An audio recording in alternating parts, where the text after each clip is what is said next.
এখন আমরা সত্যি শোনা গল্পের সমস্ত প্রশ্নের সমাধান দেখে নেব।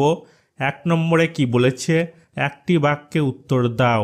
1 প্রশ্নে কি বলেছে, বুড়ো চাষির সংসারে কে কে ছিল? উত্তর হবে, বুড়ো চাষির সংসারে ছিল বুড়ো চাষি, তার ছেলে ও বউ। 2 প্রশ্নে কি বলেছে, চাষির ছেলেটি কেমন প্রকৃতির ছিল? উত্তর হবে, চাষির ছেলেটি ভারী অলস প্রকৃতির ছিল।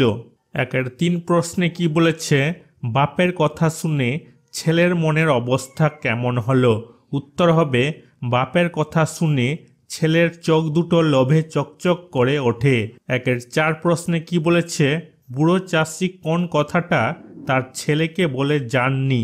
উত্তর হবে, তাদের জমির ঠিক কোন জায়গায় সোনা পোতা আছে সেই কথাটা বুড়ো চাষি তার ছেলেকে বলে যাননি।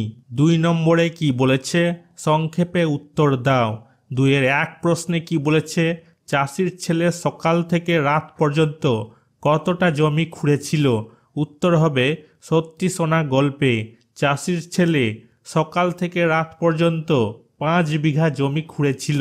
2 প্রশ্নে কি বলেছে, চাষির ছেলের প্রথম রোজগারে কে খুশি হয়েছিল?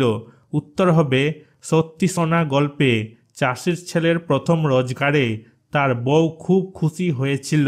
2-3 প্রশ্নে কি বলেছে, গল্পে কোদাল দিয়ে মাটি খোঁড়ার কথা বলা আছে, আর কি কি জিনিস দিয়ে মাটি খোঁড়া যায় বলে তোমার জানা আছে?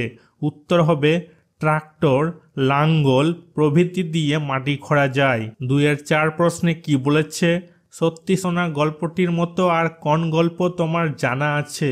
জানা গল্পটি বন্ধুদের শোনাও। উত্তর, কৃষকের গুপ্তধন। 3 নম্বরে কি বলেছে, বন্ধনীর মধ্য থেকে ঠিক উত্তরটা বেছে নিয়ে পুরো কথাটা আবার নিচে লেখো। 3-1 উত্তর হবে, ছেলের চোখ দুটো লোভে চকচক করে ওঠে। 3-2 উত্তর হবে, চাষির ছেলের বউ ছিল খুব বুদ্ধিমতী। 3 উত্তর হবে, বউ বলেছিল, সোনা যদি পাও তবে আমাদের কপাল ফিরে যাবে। 3-4 উত্তর হবে, চাষির ছেলে ফসল কাটার পর তা হাটে বিক্রি করে। 4 নম্বরে কি বলেছে, সংক্ষিপ্ত উত্তর লেখো।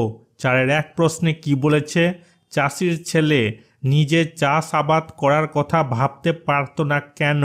উত্তর হবে, সত্যি শোনা গল্পে চাষির ছেলে ছিল ভারী অলস, সে জমি চাষ আবাদ করার কথা ভাবতে পারে না, সে চিরকাল শুয়ে বসে কাটিয়েছে।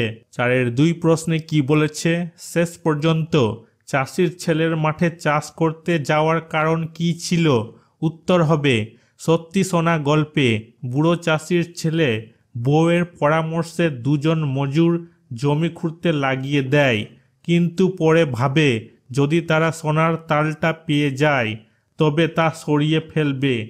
কথা ভেবে শেষ পর্যন্ত চাষির ছেলে একটা কোদাল নিয়ে কাজে লেগে যায় মাঠে। 4-3 প্রশ্নে কি বলেছে, চাষির ছেলের বউ কোন সময়কে বীজ বোনার উপযুক্ত সময় বলেছে? উত্তর হবে, সত্যি শোনা গল্পে চাষির ছেলের বউ বর্ষার সময়কে বীজ বোনার উপযুক্ত সময় বলেছে। 4-4 প্রশ্নে কি বলেছে, সে কোথা থেকে বীজ কিনে এনেছিল?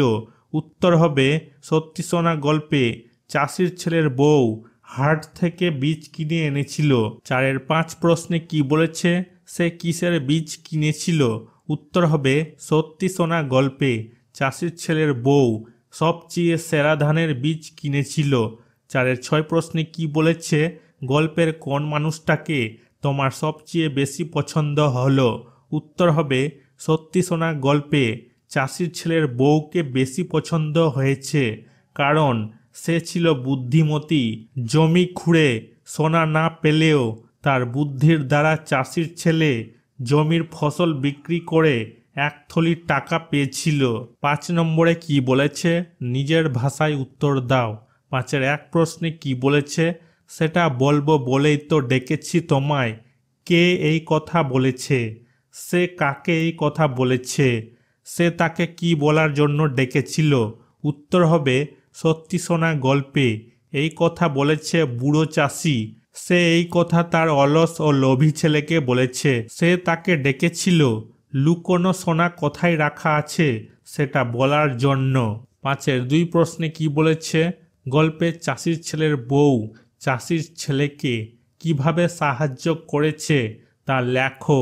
উত্তর হবে সত্যি সোনা গল্পে বুড়ো চাষির ছেলের বউ ছিল খুব বুদ্ধিমতী। সে চাষির ছেলেকে সঠিক সময়ে সঠিক বুদ্ধি দিয়েছিল। সোনার লোভ দেখিয়ে কাজ করানো হয়েছিল। জমি খুঁড়ে সঠিক সময়ে তাতে শস্য লাগিয়ে এবং তা বিক্রি করে যে অর্থ পায় তাতে তার স্ত্রী আসল সোনার অর্থ বুঝাতে পেরেছিল। চাষির ছেলে তার স্ত্রীকে মাথা নেড়ে বলেছিল, 16 আনা, আজ আমি বুঝেছি যে বুদ্ধি খাটালে আর কঠোর পরিশ্রম করলে তার পুরস্কার পেতে দেরি হয় না। 5-এর 3 প্রশ্নে কি বলেছে? সত্যি সত্যি সোনা ফলেছে মাঠে। কে এই কথা বলেছে? সোনা বলতে এখানে আসলে কোন জিনিসকে বোঝানো হয়েছে? সেই জিনিসটা সোনা না হলেও তার সঙ্গে সোনার কি কি মিল আছে? উত্তর হবে সত্যি সোনা গল্পে এই কথাটি বলেছে চাষির ছেলের বউ। সোনা বলতে এখানে ফসলকে বা ধানকে বোঝানো হয়েছে। সেই জিনিসটা সোনা না হলেও রঙের মিল পাওয়া যায়, আবার তা বিক্রি করে যে অর্থ পাওয়া যায় সেটারও একটা মিল পাওয়া যায়। 5-এর 4 প্রশ্নে কি বলেছে? চাষির ছেলে ফসল বিক্রি করে বাড়ি ফিরলে তার বউ কী কারণে খুব খুশি হলো? উত্তর হবে সত্যি সোনা গল্পে চাষির ছেলে ফসল বিক্রি করে 1 থলি টাকা পায়। চাষির ছেলে তার বউকে বলে, এই দেখো কত টাকা। চাষির ছেলের ধারণা ছিল না যে জমি চাষ করে এত রোজগার করা যায়। তার স্বামীর প্রথম রোজগার দেখে খুব খুশি হয়েছিল। 5-এর 5 প্রশ্নে কি বলেছে? চাষির ছেলে আর তার বউ বুদ্ধি খাটিয়ে আর পরিশ্রম করে কি পুরস্কার পেয়েছে? উত্তর হবে সত্যি সোনা গল্পে চাষির ছেলে ও তার বউ বুদ্ধি খাটিয়ে জমিতে ফসল লাগিয়ে তা বিক্রি করে 1 থলি টাকা পেয়েছিল। ছেলের বউ প্রথম রোজগারে খুব খুশি হয়েছিল। চাষির ছেলে তার বউকে মাথা নেড়ে বলেছিল, 16 আনা, আজ আমি বুঝেছি যে বুদ্ধি খাটালে আর কঠোর পরিশ্রম করলে তার পুরস্কার পেতে দেরি হয় না। 5-এর 6 প্রশ্নে কি বলেছে? ছেলের বউ খুব বুদ্ধিমতী। তার বুদ্ধির প্রকাশ গল্পে কিভাবে লক্ষ্য করা গেল? উত্তর হবে সত্যি সোনা গল্পে ছেলের বউ ছিল খুব বুদ্ধিমতী।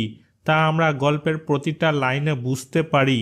বুড়ো চাষি তার অলস ছেলেকে কিভাবে কাজে লাগাবে তা বুঝতে পেরেছিল ছেলের বউ। লুকোনো সোনার লোভ দেখিয়ে জমি খোঁড়া, তাতে ফসল বা ধান লাগানো, ধান বিক্রি করে 1 থলি টাকা পাওয়া, সোনার আসল অর্থ বুঝতে পারা, এই সবের দ্বারা তার বুদ্ধির প্রকাশ লক্ষ্য করা যায়। 6 নম্বরে কি বলেছে? সোনা সকলের কাছেই পছন্দের, কারণ তার কতগুলো গুণ আছে। সেই গুণগুলো পাশের বাক্স থেকে নিয়ে তুমি নিচের ফাঁকা জায়গাগুলোই বসাও। এই বাক্স থেকে নিয়ে এই নিচের ফাঁকা জায়গাগুলোতে বসানো হয়েছে। 6-এর 1, পিতলের থালাটা সোনার মতোই চকচকে। 6-এর 2, পাকা ধান সোনার মতোই ঝলমলে। 6-এর 3, আসল সোনা দিয়ে গয়না বানানো যায় না। 6-এর 4, রূপো চকচকে হলেও সোনার চেয়ে কম দামি।